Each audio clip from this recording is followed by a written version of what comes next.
الحمد لله رب العالمين والعاقبة للمتقين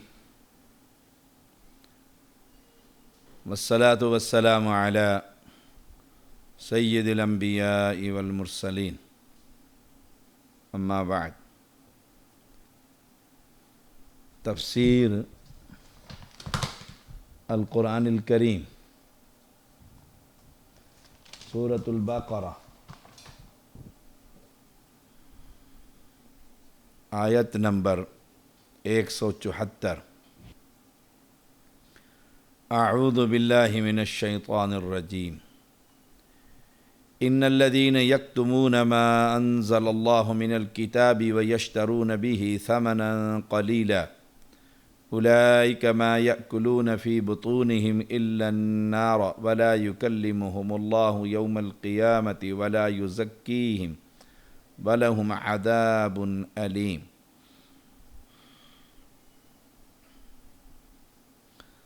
أُولَئِكَ الَّذِينَ اشْتَرَوُا الضَّلَالَةَ بِالْهُدَى وَالْعَذَابَ بِالْمَغْفِرَةِ فَمَا أَصْبَرَهُمْ عَلَى النَّارِ ذَلِكَ بِأَنَّ اللَّهَ نَزَّلَ الْكِتَابَ بِالْحَقِّ وَإِنَّ الَّذِينَ اخْتَلَفُوا فِي الْكِتَابِ لَفِي شِقَاقٍ بَعِيدٍ بے شک جو لوگ چھپاتے ہیں جو اللہ نے کتاب میں سے اتارا اور اس کے بدلے تھوڑی قیمت حاصل کرتے ہیں، یہ لوگ اپنے پیٹوں میں آگ کے سوا کچھ نہیں کھا رہے، نہ اللہ تعالیٰ ان سے قیامت کے دن بات کرے گا، نہ انہیں پاک کرے گا اور ان کے لیے دردناک عذاب ہے۔ یہی لوگ ہیں جنہوں نے گمراہی کو ہدایت کے بدلے اور عذاب کو بخشش کے بدلے خریدا، سو وہ آگ پر کس قدر صبر کرنے والے ہیں۔ یہ اس لیے کہ بے شک اللہ نے یہ کتاب حق کے ساتھ اتاری، اور جن لوگوں نے اس کتاب میں اختلاف کیا یقیناً وہ بہت دور کی مخالفت میں۔ یہ آیت کریمہ ان الذین یکتمون ما انزل اللہ من الکتاب علماء یہود کے حق میں نازل ہوئی، جو دنیا کے مال و متاع کی خاطر تورات میں رسول اللہ صلی اللہ علیہ وسلم کے اوصاف چھپا رہے تھے۔ دیکھیے قرآن مجید کی ایک اور سورۃ البقرہ آیت نمبر 159 ان الذين يكتمون ما انزلنا من البينات والهدى من بعد ما بيناه للناس في الكتاب اولئك يلعنهم الله ويلعنهم اللاعنون۔ جو لوگ ہماری اتاری ہوئی دلیلوں اور ہدایت کو چھپاتے ہیں باوجود کہ ہم اسے اپنی کتاب میں لوگوں کے لیے بیان کر چکے ہیں، ان لوگوں پر اللہ کی اور تمام لعنت کرنے والوں کی لعنت ہے۔ اللہ تعالیٰ نے جو باتیں اپنی کتاب میں نازل فرمائی انہیں چھپانا اتنا بڑا جرم کہ اللہ کے علاوہ دیگر لعنت کرنے والے بھی اس پر لعنت کرتے ہیں۔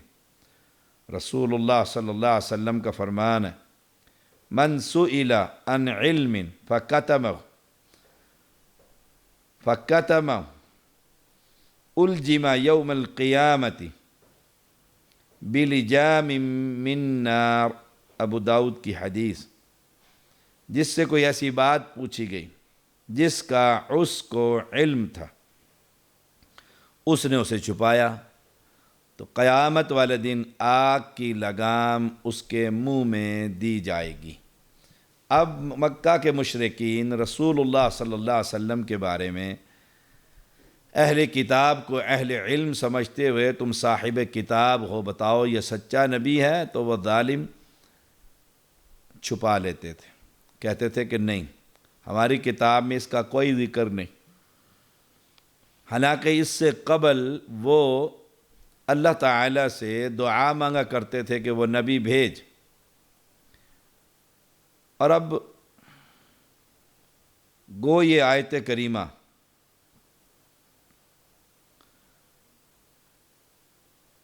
اہل کتاب کے بارے میں نازل ہوئی، اور حق کو جو بھی چھپائے گا وہ اس آیت کریمہ کا مصداق ہوگا، اور دنیا کے مال و متاع کی خاطر ثمنا قلیلا، یہ نہیں کہ معنی یہ نہیں کہ زیادہ قیمت لے سکتے ہیں، جتنی بھی قیمت لیں حق کے مقابلے میں اس کی کوئی حیثیت نہیں، آخرت کے مقابلے میں اس کا کوئی مقام نہیں۔ کل متاع الدنیا قلیل، سورۃ النساء 77۔ کہہ دیجئے دنیا کا سامان بہت تھوڑا ہے، کتنا ہی لے لو، کل متاع الدنیا، دنیا کا سامان، دنیا کا سامان۔ تو یہ اتنا بڑا جرم ہے کہ جو اللہ کی آیات کو چھپاتا ہے اور رسول اللہ صلی اللہ علیہ وسلم کی اوصاف کو چھپاتا ہے، اور دنیا کے مال و متاع کی خاطر مسئلے غلط بتا دیتا ہے، فتویٰ غلط دے دیتا ہے۔ وہ اپنے پیٹوں میں آگ بھر رہے ہیں، دوزخ کی آگ۔ اب ایک تو پیٹوں میں جہنم کی آگ، اللہ کی طرف سے ناراضگی، نمبر 1، وَلَا يُكَلِّمُهُمُ اللَّهُ يَوْمَ الْقِيَامَةِ، قیامت کے دن اللہ تعالیٰ ان سے محبت اور پیار کے ساتھ کلام نہیں کرے گا۔ اس سے اللہ کی صفت کلام کرنا بھی ثابت ہوا کہ اللہ کلام کرتا ہے۔ ناراضگی اور ڈانٹ اور غصے کے ساتھ اللہ تعالیٰ ہر ایک سے کلام کرے گا۔ دیکھیے سورۃ المومنون، سورۃ المومنون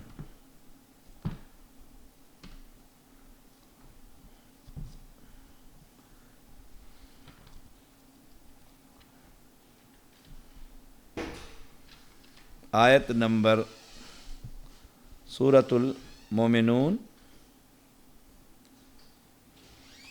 آیت نمبر 108۔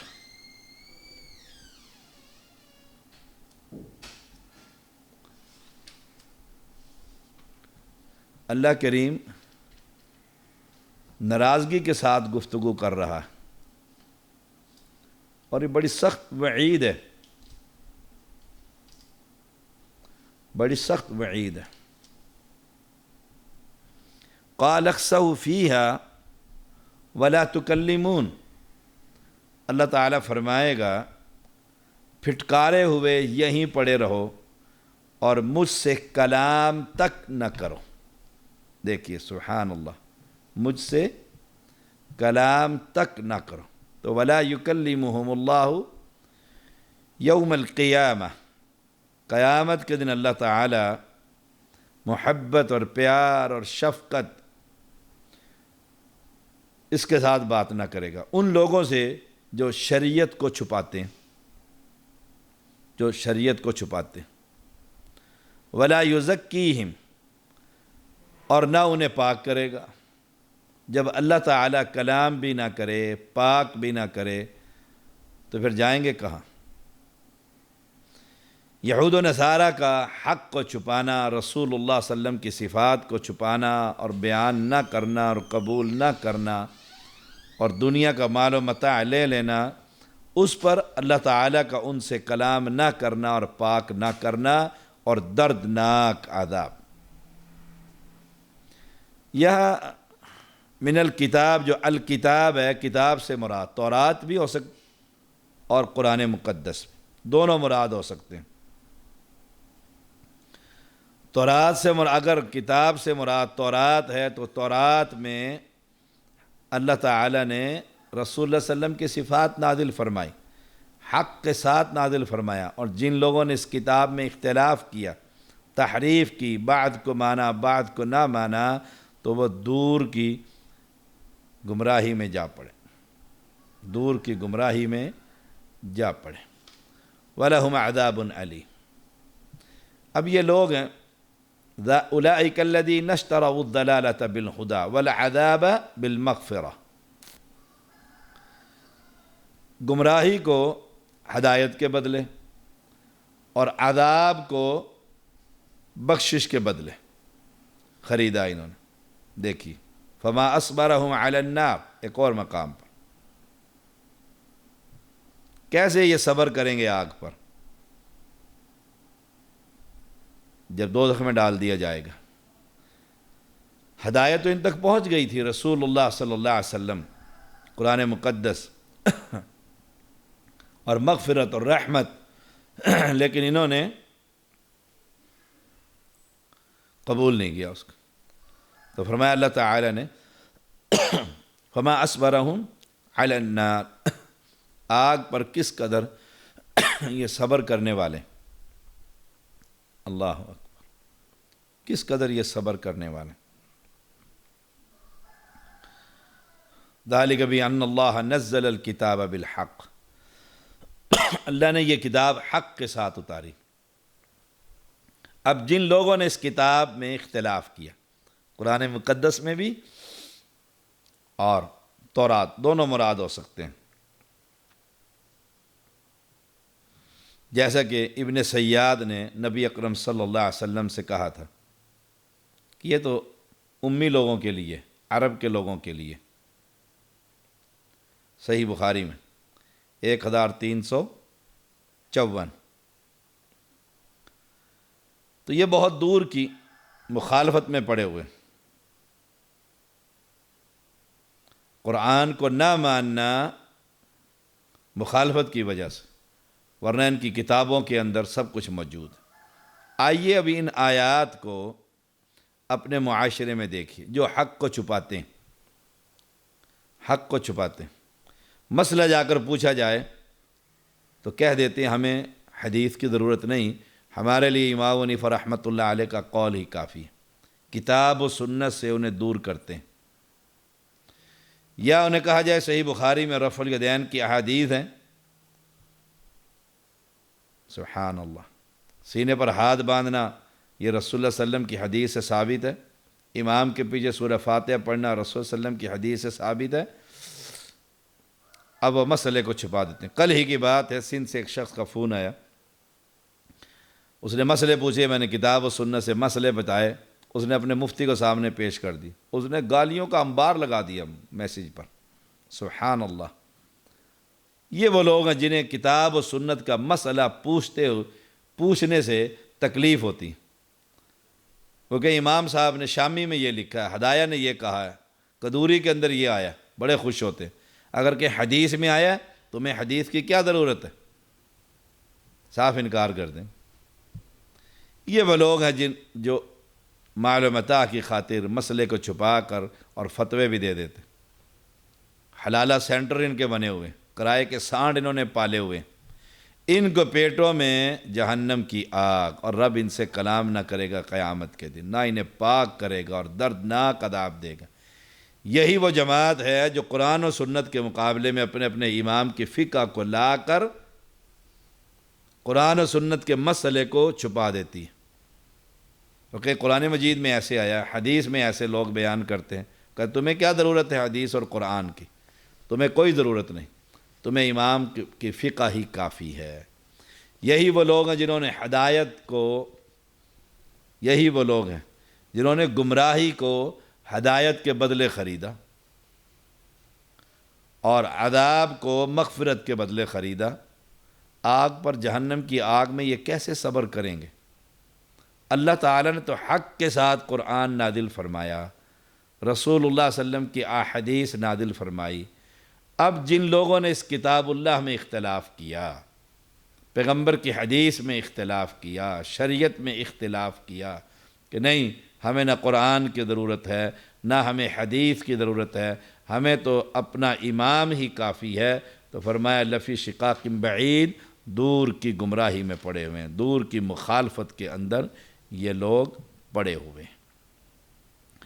لیس البر ان تولوا وجوہکم قبل المشرق والمغرب ولکن البر من آمن باللہ والیوم الآخر والملائکۃ والکتاب والنبیین وآت المال على حبه ذوی القربى والیتامى والمساکین وابن السبیل والسائلین وفی الرقاب وَأَقَامَ الصَّلَاةَ وَآتَى الزَّكَاةَ وَالْمُوفُونَ بِعَهْدِهِمْ إِذَا عَاهَدُوا وَالصَّابِرِينَ فِي الْبَأْسَاءِ وَالضَّرَّاءِ وَحِينَ الْبَأْسِ أُولَٰئِكَ الَّذِينَ صَدَقُوا وَأُولَٰئِكَ هُمُ الْمُتَّقُونَ۔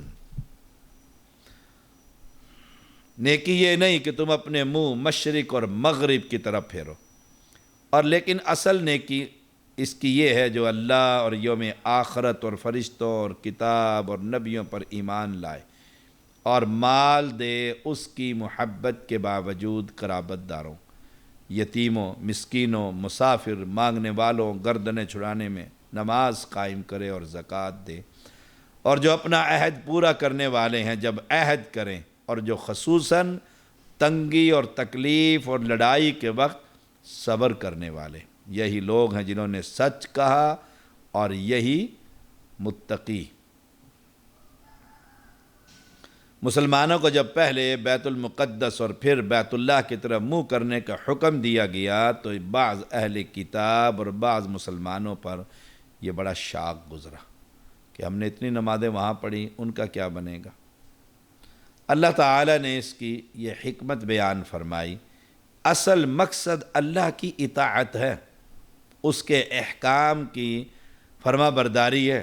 وہ جدھر چاہے منہ کروا دے، وہ کہے مشرق کی طرف کرو مشرق کی طرف، وہ کہے مغرب کی طرف مغرب کی طرف، وہ کہے شمال کی طرف جنوب کی طرف۔ یعنی اصل نیکی چہرہ پھیرنا نہیں بلکہ اللہ کی اطاعت اور فرما برداری، یہ اصل نیکی، یہ اصل تقوی اور کامل ایمان ہے۔ مشرق یا مغرب میں سے کسی طرف رخ کرنے کی پابندی، اس میں کوئی نیکی نہیں اگر وہ اللہ کے حکم کی وجہ سے نہ۔ یہ اللہ کا حکم ہے کہ تم اب ادھر کرو بیت المقدس کی طرف۔ 16-17 مہینے کے بعد پھر اللہ نے فرمایا چلو بھئی اب بیت اللہ کی طرف کر لو۔ رب جدھر چاہے موڑ دے، ہم مخلوق ہیں، وہ بادشاہ ہے، ہم اس کے نوکر غلام ہیں، اور وہ مالک ہے، وہ جدھر چاہے کہے اب ادھر کرو۔ اصل نیکی یہ ہے کہ جو حکم آسمان سے اترے اس کو مانتے چلے جاؤ، مانتے چلے جاؤ۔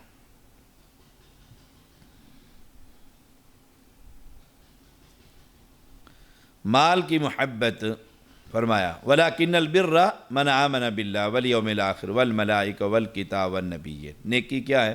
اللہ پر ایمان، اللہ پر ایمان۔ اللہ نے حکم دے دیا ہے اب بیت اللہ کی طرف آ جاؤ۔ آخرت کا یقین کہ مرنا ہے اور کل حساب دینا ہے، ایک ایک چیز کا حساب دینا ہے، اور فرشتوں پر ایمان کہ یہ اللہ کی بیٹیاں نہیں، یہ اللہ کی مخلوق ہے۔ کتابوں پر ایمان اور انبیاء پر ایمان، یہ ہے نیکی اصل۔ نبیوں پر ایمان کا مطلب یہ ہے کہ رسول اللہ صلی اللہ علیہ وسلم کے آنے کے بعد، مبعوث ہونے کے بعد تمام انبیاء کی عزت اور عظمت اپنی جگہ پر، لیکن اب اتباع صرف رسول اللہ صلی اللہ علیہ وسلم کی ہوگی۔ یہاں پر آ کر بہت سے لوگ فیل ہو جاتے ہیں، ایمان مانتے ہیں اور ختم نبوت کے ڈاکوؤں کو کافر کہتے ہیں، لیکن جب طریقہ آتا ہے عملی کہ نماز، روزہ، زکوٰۃ، حج، طلاق، پھر ایک امتی شخص کی تقلید کرتے ہوئے اور احادیث نبویہ چھوڑ کر ان کو مانتے ہوئے اللہ کے نبی علیہ السلام کے ساتھ، ان کے احکام کے ساتھ یہ سلوک کرتے ہیں، اور بڑا خطرناک معاملہ ہے ان کا، بڑا خطرناک معاملہ ہے۔ وَآتَ الْمَالَ عَلَى حُبِّهِ ذَوِي الْقُرْبَى، زکوٰۃ سے پہلے اس کا ذکر کیا، زکوٰۃ سے پہلے صدقہ، خیرات، سب سے پہلے رشتہ داروں، دگنا ثواب ملے گا اگر کسی رشتہ دار کو صدقہ دیں گے، ایک رشتہ داری کی وجہ اور ایک صدقہ دینے کی۔ کچھ لوگ زکوٰۃ دے کر سمجھتے ہیں کہ اب سارا سال کوئی شے نہیں دینی، اس لیے اللہ تعالیٰ نے اس آیت کریمہ میں زکوٰۃ سے پہلے صدقے کا حکم دیا کہ ان لوگوں پر خرچ کرو، ذوی القربہ، قرابت دار، رشتہ دار، ماں باپ، ضرورت مند رشتہ دار، مہمان گھر میں آ گئے ہیں ان پر خرچ، سبحان اللہ، ذوی القربہ۔ تو قرابت داروں کو مال صدقہ دیتے رہنا چاہیے۔ والیتامی، یتیموں کو بھی، والمساکین، اور مسکینوں کو بھی، وابن السبیل، اور مسافروں کو، والسائلین، سوال کرنے والوں کو، وفی اموالہم حق للسائل والمحروم، تمہارے مالوں میں مانگنے والے کا حق ہے، لیکن نذر اللہ نیاد حسین کہنے والے کو ایک روپیہ بھی نہیں دینا چاہیے، کیونکہ وہ شرک کے نام پر، غیر اللہ کے نام پر اللہ کے ساتھ شراکت کر رہا ہے۔ نذر اللہ اور نیاد حسین، اللہ کی مخلوق کو اللہ کا شریک کر رہا ہے، اس کو روپیہ بھی نہیں دینا چاہیے۔ یہ شیشے پر شیشہ جو انگلی سے اسے بجاتے ہیں اور پھر مانگتے ہیں، یہ پروفیشنل بیگرز، ان کو نہیں دینا چاہیے۔ یہ انہوں نے پٹیاں باندھی ہوتی ہیں زخموں کی، سب فراڈ ہے۔ کسی ایسے آدمی کو دینا چاہیے جو مسلمان ہو، نمازی پرہیزی ہو۔ ہم بھوکے کو کھانا کھلا سکتے ہیں، کھانا ہمارے سامنے بیٹھ کر کھلاؤ۔ میرے پاس شخص ہے، بھوک لگی ہے، کھانا کھلا دے، میں ہوٹل پر لے کھانا کھاؤ، کہتے نہیں پیسے دے دیں۔ میں نے کہا پیسے نہیں، کھانا کھا لیں، آپ جو چاہیں کھا لیں یہاں سے۔ چلا گیا، وہ نہیں کھایا اس نے کھانا۔ یہ پروفیشنل بیگ، ان کا کاروبار۔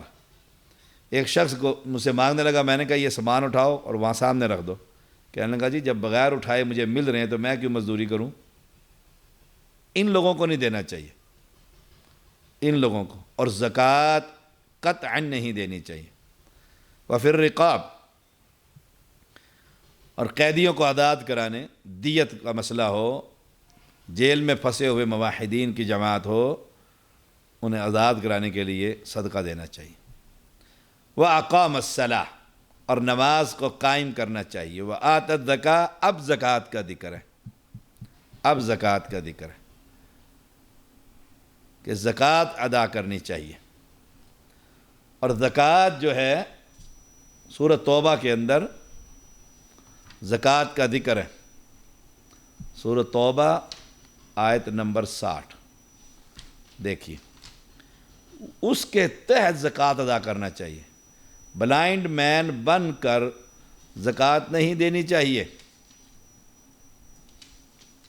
انما الصدقات للفقراء والمساکین والعاملین علیہا والمؤلفۃ قلوبہم وفی الرقاب والغارمین وفی سبیل اللہ وابن السبیل فریضۃ من اللہ۔ یہ ہے زکوٰۃ، یہ ہے زکوٰۃ۔ اس کی 8 مصارف ہیں، فقیر اور مسکین، للفقراء والمساکین، یہ قریب قریب ہے۔ فقیر کو مسکین اور مسکین کو فقیر بھی کہا جاتا ہے۔ اس کے آپس میں اختلاف ہے اس کی تعریف میں۔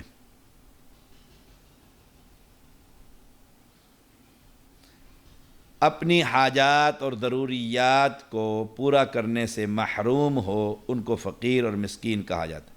مسکین کی ایک تعریف حدیث میں بھی آتی ہے۔ مسکین وہ گھومنے پھرنے والا نہیں جو 1 یا 2 لقمے یا کھجور کے لیے گھر گھر پھرتا ہے، بلکہ مسکین وہ ہے جس کے پاس اتنا مال بھی نہ ہو جو اسے بے نیاز کر دے۔ صحیح بخاری، یہ ہے مسکین۔ اور فقیر اس سے بھی نیچے والا، فقیر اس سے بھی نیچے والا۔ ابن عباس رضی اللہ تعالی عنہما بیان کرتے ہیں مسکین کی تعریف: جو گداگر گھوم پھر کر لوگوں کے پیچھے پڑ کر مانگتا ہو، اور فقیر جو نادار ہونے کے باوجود سوال سے بچے اور لوگوں سے کسی چیز کا سوال نہ کرے۔ کچھ اختلاف ہے لیکن فقیر اور مسکین یاد رکھیے۔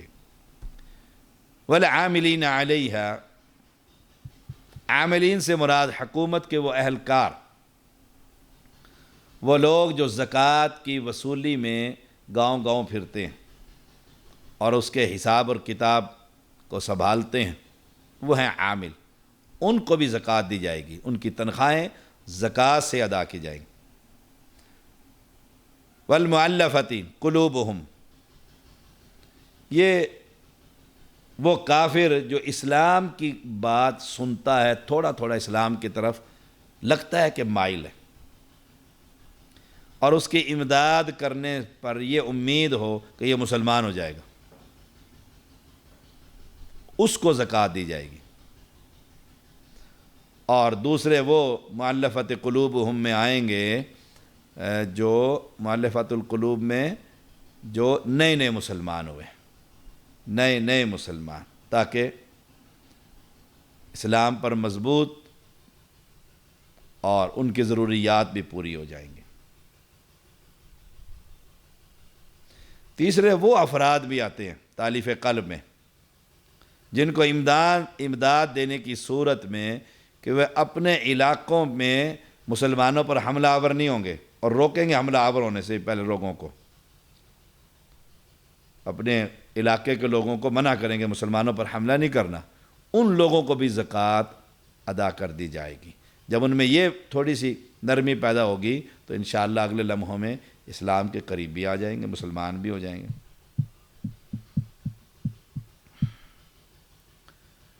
وفی الرقاب،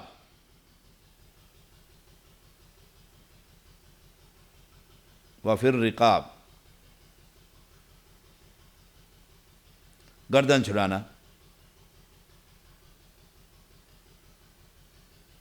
کچھ لوگوں نے اس سے گردن چھڑانا سے مراد غلام لیے ہیں جو عرب کے اندر تھے، اب تو ہے نہیں، اب تو ہے نہیں ایسے۔ تو گردن چھڑانوں میں جو لوگ جن کی گردن پھنس گئی اور مال نہیں ہے، دیت نہیں ادا کر سکتے، قیدی ہیں، کیس نہیں لڑ سکتے، وہ بھی اس کے اندر آ جائیں گے۔ والغارمین، وہ مقروض جن کے پر قرض چڑھا ہوا ہے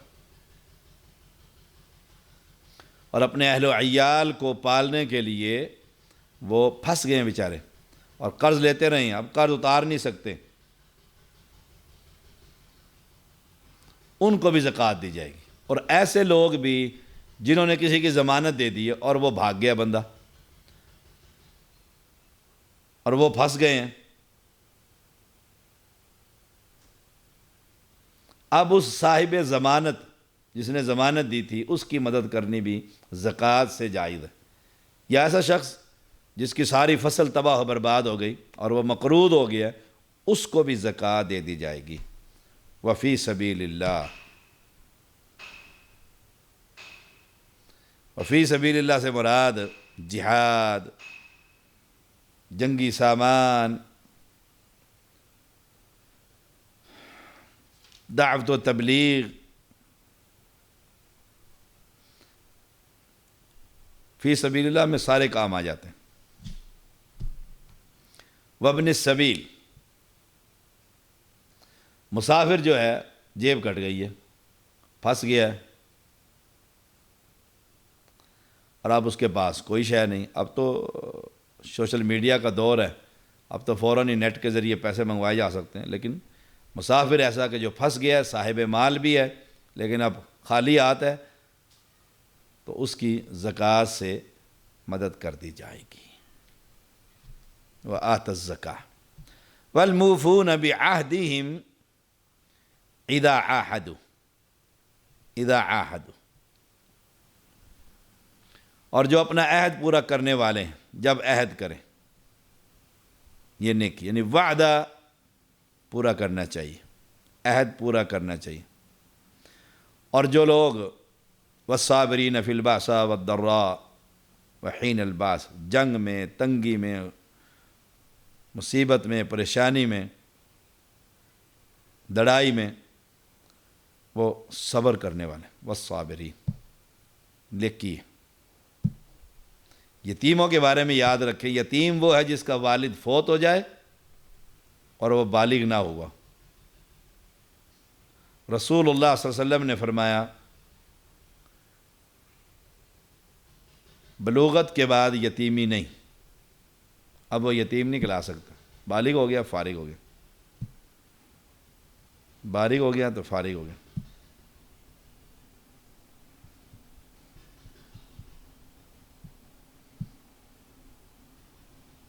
اولئک الذین صدقوا، یہی لوگ ہیں جنہوں نے سچ کہا،